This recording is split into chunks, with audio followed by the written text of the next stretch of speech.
আসসালামু আলাইকুম সবাইকে। মক্কায় ওমরা শেষ করে আমরা রওনা হলাম মদিনার পথে। দিনের বেলায় প্রচণ্ড গরম, তাই রাতের অন্ধকারেই যাত্রা শুরু করলাম।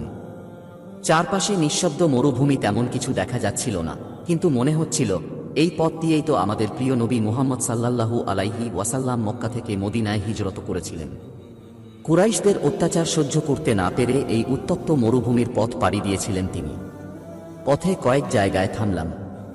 গাড়ি চলতে লাগলো অন্ধকার মরুভূমির পথে। হঠাৎ দূরে দেখা গেল ইসলামের প্রথম মসজিদ, মসজিদে কুবা। যে মসজিদে 2 রাকাত নামাজ পড়লে একটি উমরার সওয়াব পাওয়া যায়।